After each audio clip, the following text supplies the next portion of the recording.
Sunday, January the 13th, 2013, down in Kent, continuing to polish off the book 1 walks, this one being walk 23, around about 9 miles from here, Otford, to Eynsford, 2 stations up the line.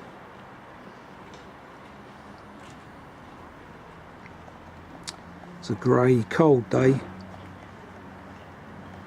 Possibility of snow tomorrow, but shouldn't get any today.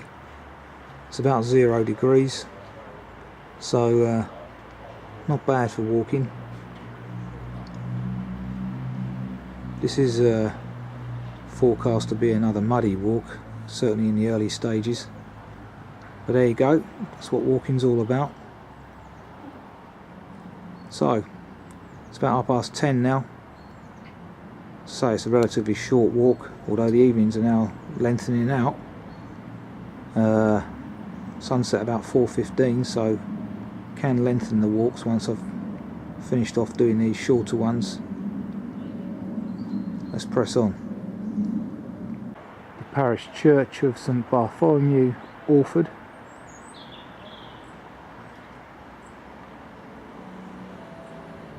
Where there's presently a service going on. You may or may not be able to hear that.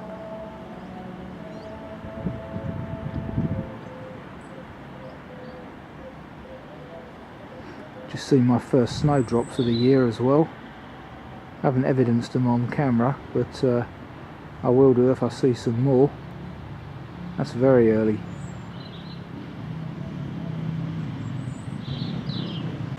Scenes at Orford.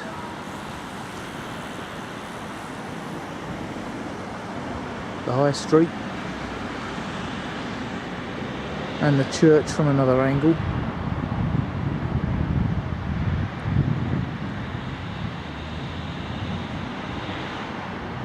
Otford village sign.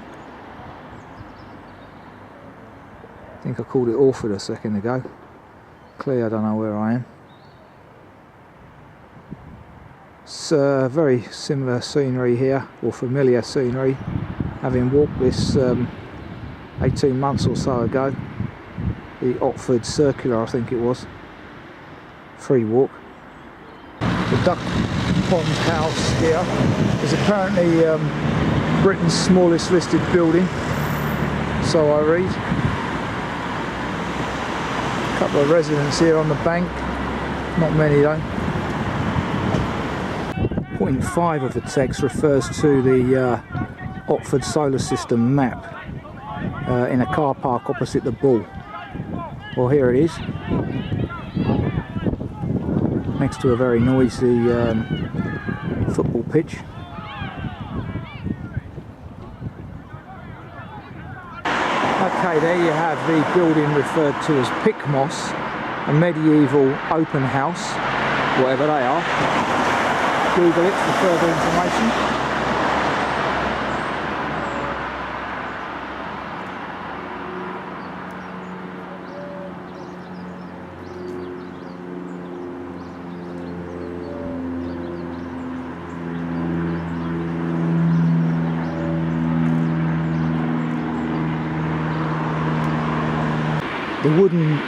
The concrete statue representing Uranus.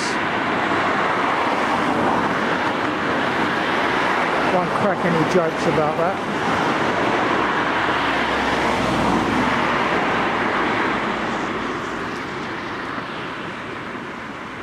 Onward journey's right here, I believe.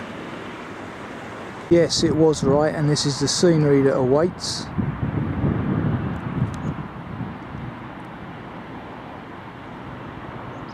Text describes this footpath as being very muddy. Well, thus far it's not too bad. I suppose this very cold wind is drying it out. Hence the horses wearing coats. The wind is so chill that my camera's playing up. Freezing. 8 of the text refers to a horse chestnut tree. Looks like it's been struck by lightning since the text was written. Anyway, follow the path right there. Point 9 of the text refers to an option to turn right here to visit the statue representing Pluto. I'm not going to bother with that. Pleasant scenery thereafter. Point 10.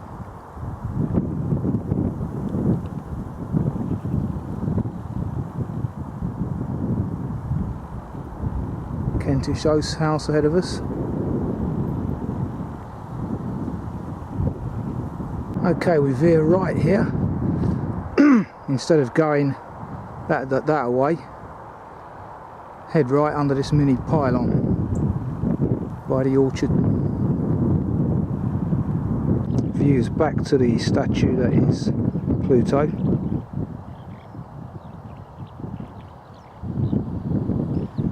I've just heard my first skylarks of the season.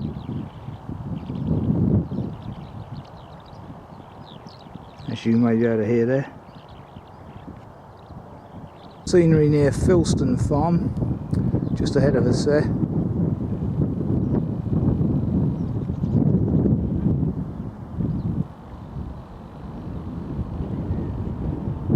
Turning right here, just passing Filston Farm back there. Point 12 with a text, I think this is. Nice view of an host next to Filston Farm. North Downs as a backdrop.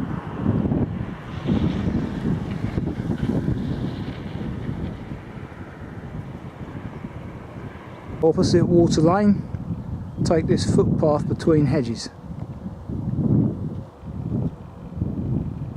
This trackway is muddy.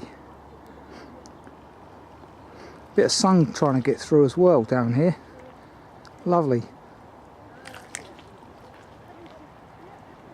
Views back from the gate, mentioned in point 12 of the text.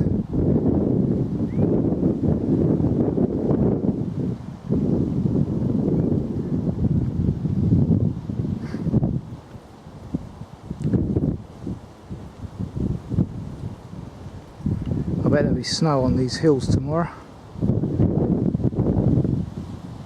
Okay, here's the convenient seat referred to in the text on the right. The final resting place of Audrey Loader. God rest her soul. And let's just have a look at the view she has. Not a bad final resting place view, is it? Fantastic. And with the sun just beginning to, well, continuing to try to break through, burn off this mist, a rather pleasant view could be had. It's not bad now actually, looking back towards Otford there.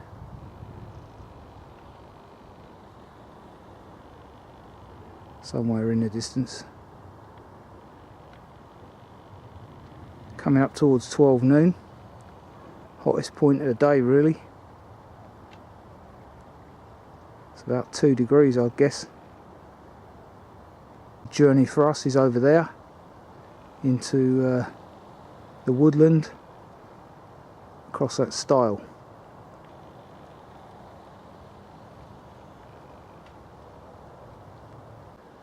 There we go. With Goldcrest somewhere up there. There you go. I think it's a Goldcrest, either that or one of the Tip family.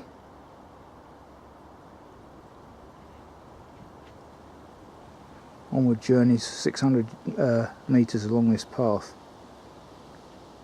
Rather pleasant woodland walking here. Clearly managed for birds.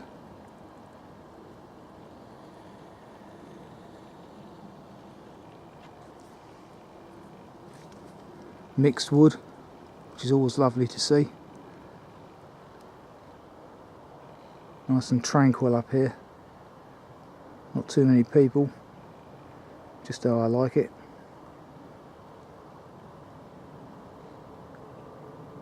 Some lovely views as the woodland opens up a bit. Sun's out over there on the right, and then shaded once again on the well, on my right again. So the sun's shining on my left as I record this. What a very pleasant vista this is.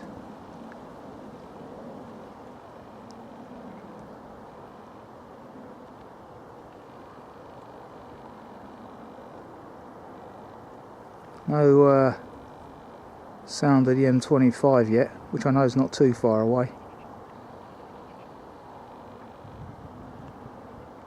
13 of the text, you come to this crossing, picnic table up on the left with steps, information board directly ahead there telling us about Meenfield Wood. Well, if you could read it, it would. And this is our onward journey down the steps towards Shoreham. What a delightful morning, well, afternoon it is now. Very pleasurable. Down on Shoreham, with its church in the distance there.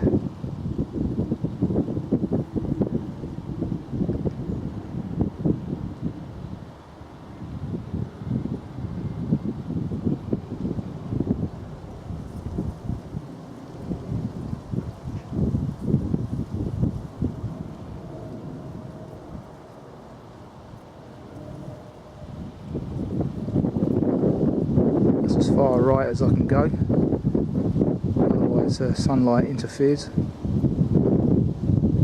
Hillside cross commemorating those victims of World War I. Nice way of doing it.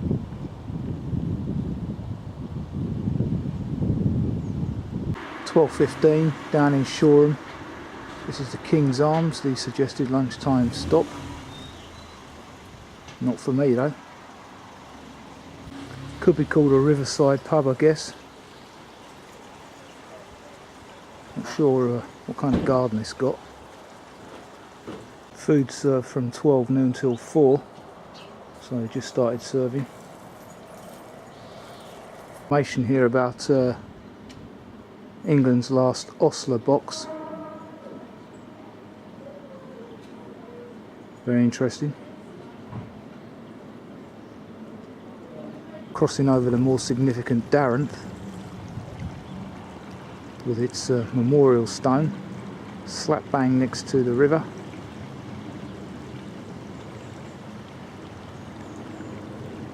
Just try and read the inscription.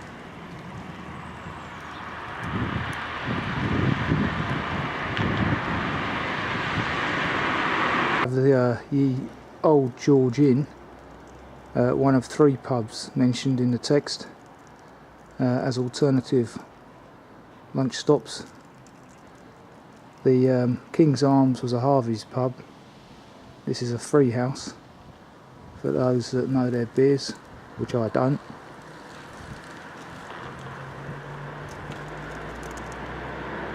Slightly shorter serving hours here. Outdoor marquee for the hardy. Pub from another angle, and looking back to where we were a few minutes ago, down Church Street.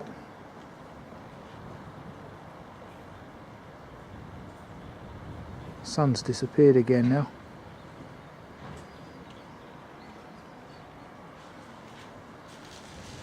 My onward journeys into this church of St Peter and St Paul. Rather pleasant entrance. Diocese of Rochester. Lovely church that is. Never ceases to amaze me, the variety of styles. So there you go. Round about lunchtime. Find a pew and get the old soup out. Place is ancient. Lovely. Nice storm porch in the event it was raining, which luckily it isn't. Could get in there anyway though, to shelter from the temperature. There is a seat at the very rear of the graveyard and one near the church entrance, but I think I'm going to go in the storm porch today. Delightful church.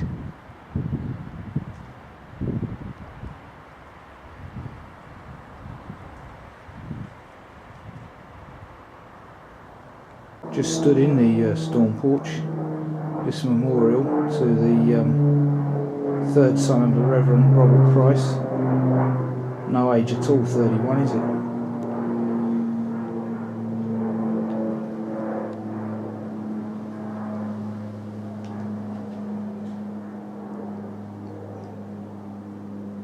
Views inside, which I seldom record, but this ceiling is something else.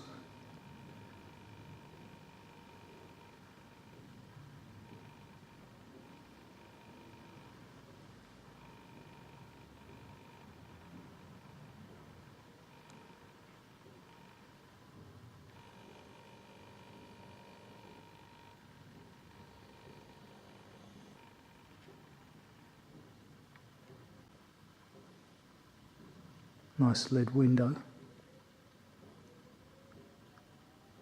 And a painting there of what looks like the church in former times.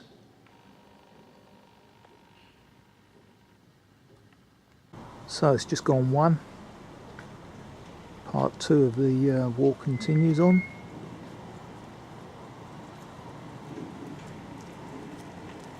Now on to the Darent Valley Path.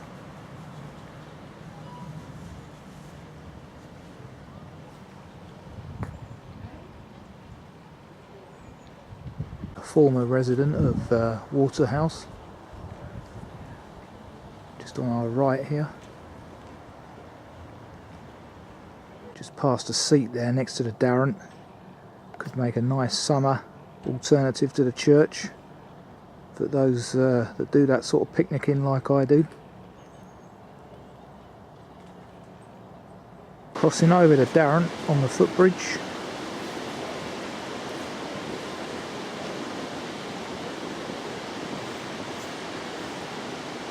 And interesting how these gardens to my right have extended their gardens with jetties.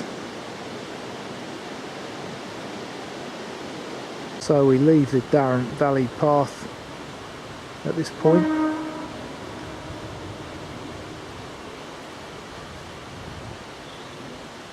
Continuing on up Mill Lane here. Towards the crown from the permissive footpath, so that'll give you some idea of the suggested lunchtime stop, or one of the 3. Onward journey for me is following the Millennium Footpath here.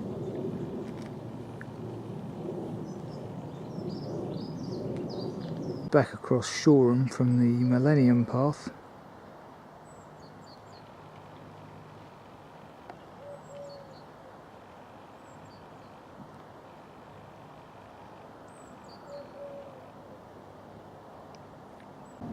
And again from the stile next to the gate mentioned in the text.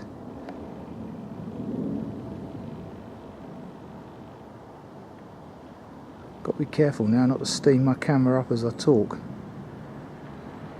Such is the low temperature. Point 20 of the text refers to this interesting little memorial stone from Hosea 2:14, apparently. An interesting place to be buried.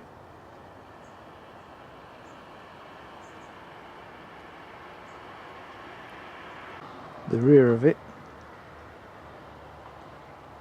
one of the sides,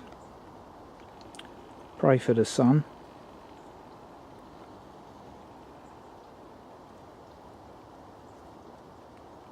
Very weather beaten road signs here. You can tell which way the elements come from.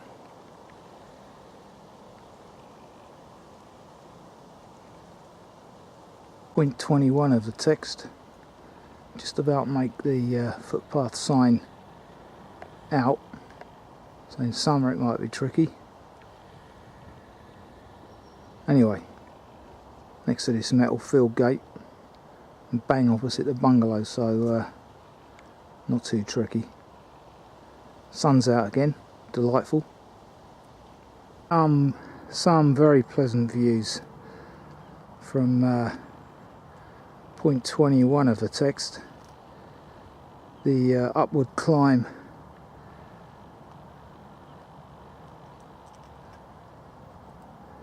can't go any further right because of the sun, unfortunately. Very pleasant views though.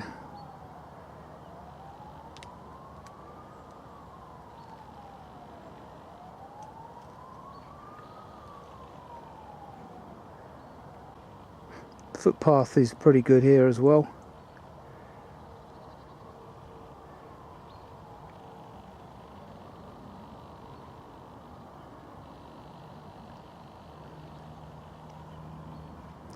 Amazing, we're in the wilds of Kent. You can still hear police cars roaring around, showing just how close mankind is.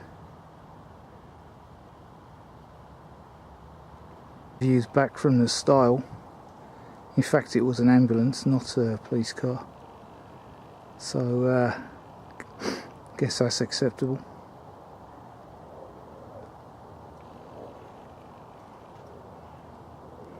Ignoring that lane on the left, crossing over the stile here into Homewood, or what I believe on the map that I'm looking at is called Beechan Wood, seeing as I'm using 1 to 50. We're now into Lullingstone Park. You don't go directly ahead there, but turn right 40 degrees. Now apparently some of the instructions have changed since the text was originally written, so could be an interesting journey henceforth. Not to worry, all part of the adventure. Nice mixed wood this, and you can just hear the hum of the M25 now, which is not that far away, believe it or not. There's a gate here that doesn't appear in the text. There's a turning off to the left, so I'm wondering if this is the point where we turn right. There is a clear footpath right, but 20 metres up there's no turning to the left, so it could be the case that we continue on here. Soon find out. It's about 300 metres in though. You do continue straight ahead. This is the T-junction referred to.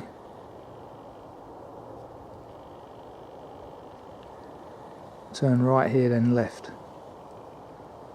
into this grassy clearing on the left. Delightful sunshine now. And this is what greets you. Very muddy section.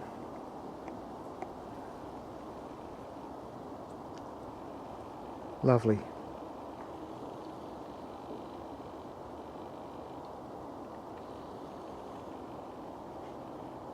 There's a reason why we're following the horse route.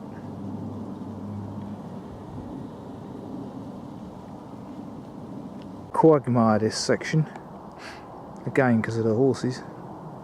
Coming out onto the golf course ahead there, I believe. Point 28 of the text. We reached the next T-junction.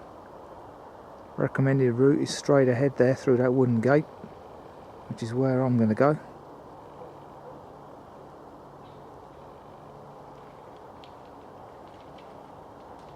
It's clearly marked, having now reached the gravel track. Very pleasant scenery in here.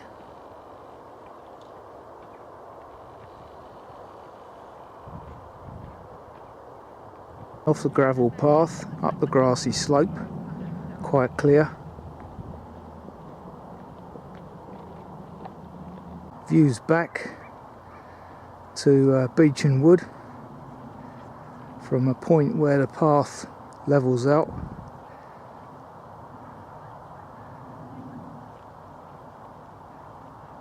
Further views on my right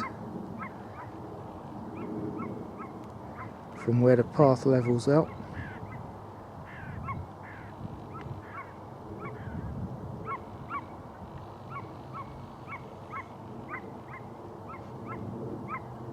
Views on the descent from the 13th tee, with a train passing by there in the very distance.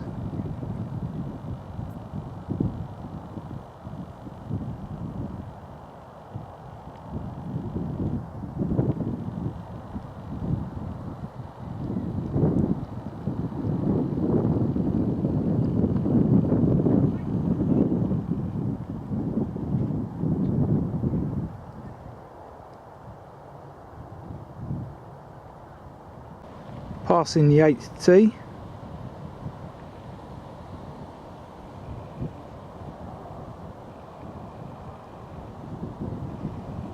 Point 33, bearing left through the gap in the trees. Brings us out at point 34 of the text to some fine views of Darent Valley.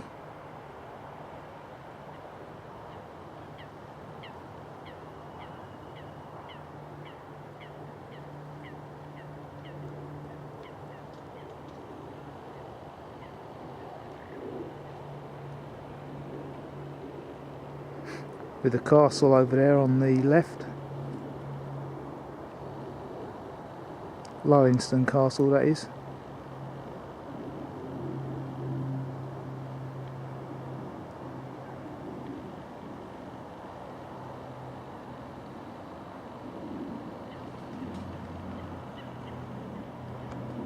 It's time I've been able to film one of those rare winter visitors. Field fair.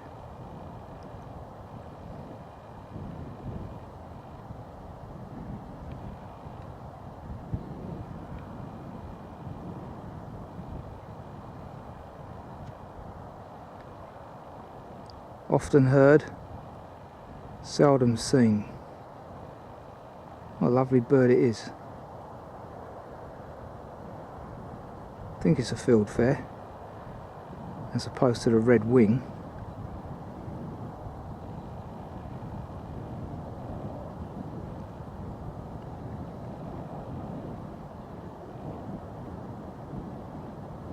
Anyway, finally got to film one of them. I mean, it would be obvious to call it a red wing because of the colouring.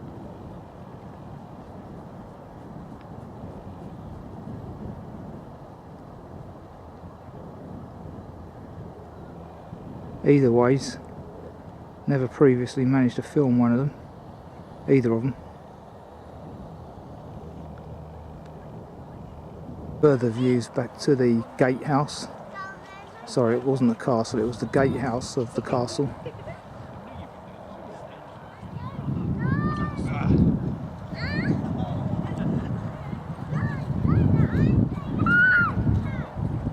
And as you can tell from the noise in the background, we're getting near to the visitor centre down there. Turn left downhill here at this junction, headed on towards the visitor centre. There is the visitor centre, quite busy today, with a collection of picnic tables down there as well, so you could get a cup of tea here, etc, etc, if you so want. Little warning here about the closure of the garden area until the 11th of January, which was yesterday, wasn't it? As usual with British builders, work seems to be in arrears,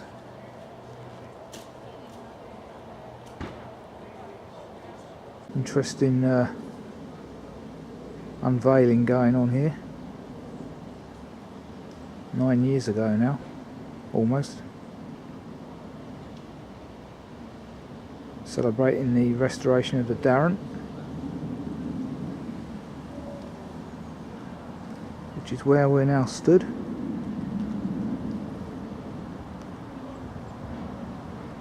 .600 yards now to, or metres now, to the castle gatehouse. Looks like there's going to be some ash on this route.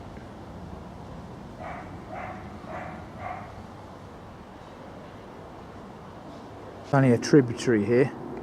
The main river is just the other side of those trees. Another lovely memorial. This one to crikey, a 15-year-old.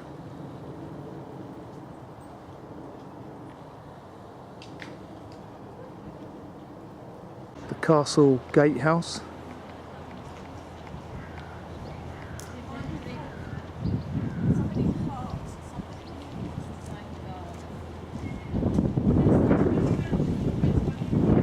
There is the castle. Google it for all the information you need to know about it and its silk farm and the World Garden. Currently closed, by the way.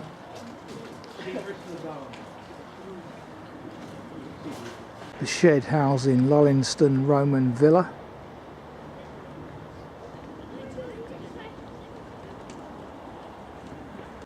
Eynsford rail viaduct, which is made from local brick.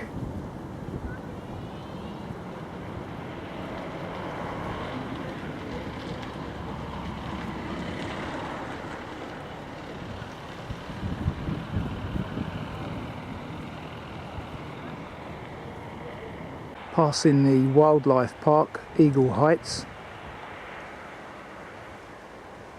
just prior to Eynsford rail viaduct, which we will shortly be passing under.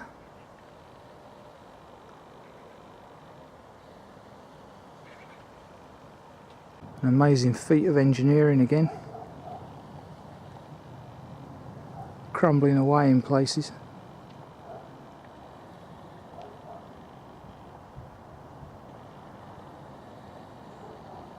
Hence the repairs. The suggested T-stop as we approach 3:15. The plough, Riverside pub and dining. As you can hear, a little weir here.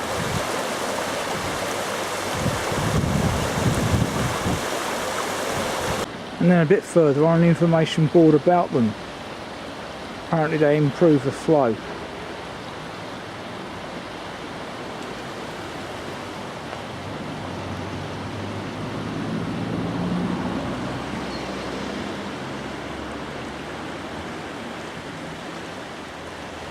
That time of year soon when thoughts turn to young ones.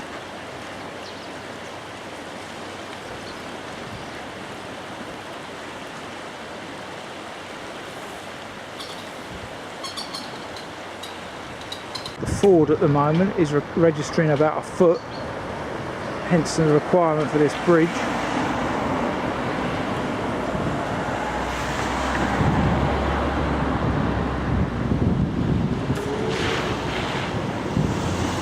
Martin Eynsford with an interesting message around the church clock.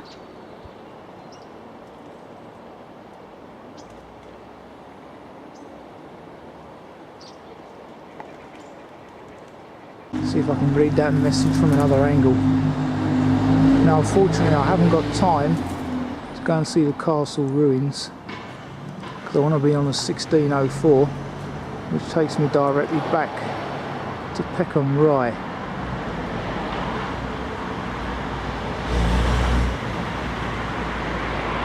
So here we are.